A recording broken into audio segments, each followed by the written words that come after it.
Hi everyone, Comic Reviewer here. This time reviewing on Wonder Woman 2009 film review.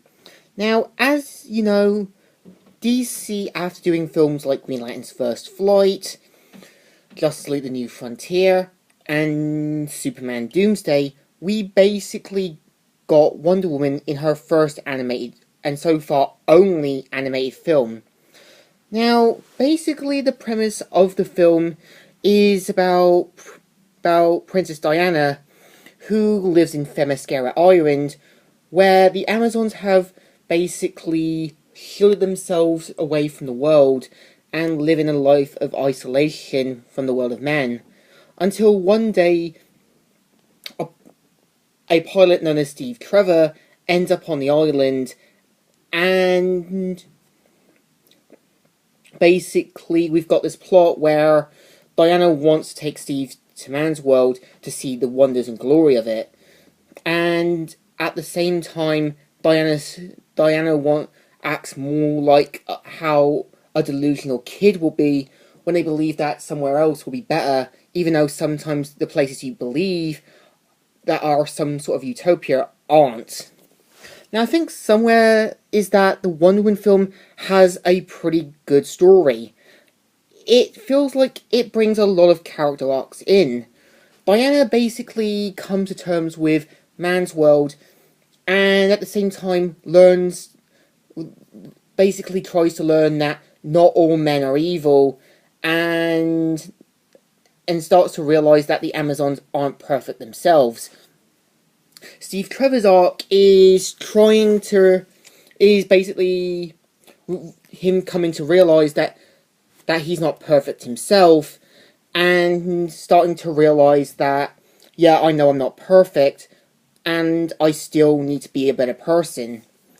And I actually do like is how, with Artemis and Hippolyta, they act like parents or kind of like family members, giving disapproval anytime he tries to hit on Diana.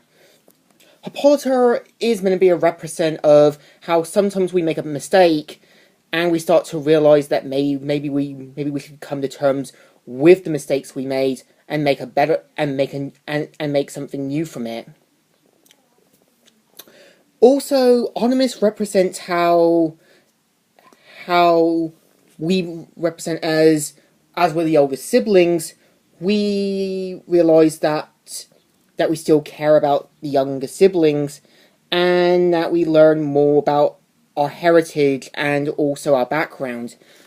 Alexa, who is Artemis' sister, mainly represents curiosity and how knowledge is power, and how we use that knowledge in the end.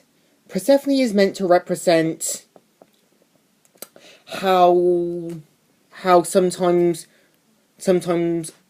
our love for someone and how things we want can blind us to the whole. Ares is meant to represent everything that can be wrong with some people. Corrupt, evil, sinister, and all that. Now, with the Wonder Woman film, I do admit it does a decent job.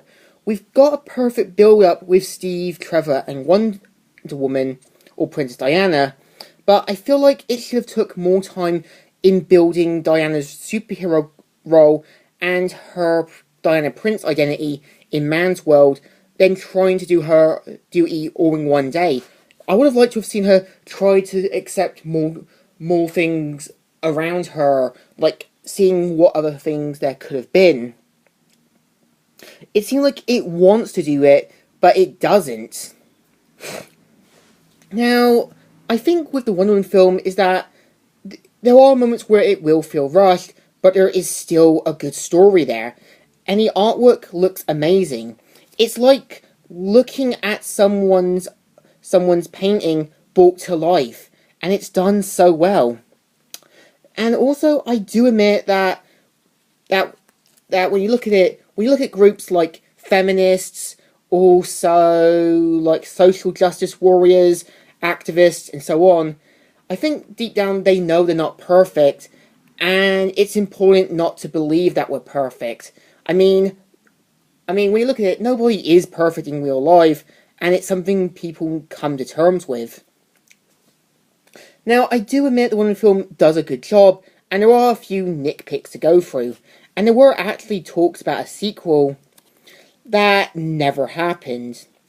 So, I think with Somewhere, the Wonder Woman film does a good job in trying to make Diana less of a delusional kid, and her trying to come more to terms that, yeah, the Amazons aren't perfect as well, and nobody is perfect in real life. It's something that I think we all have to try and accept. So, what I think of the Wonder Woman in general, it is definitely a pretty good film.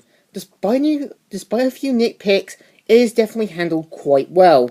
So I do give it a thumbs up. It is still good, still alright, and I recommend it to anyone who wants to give this film a go before watching the DC animated, the DC live action movie one.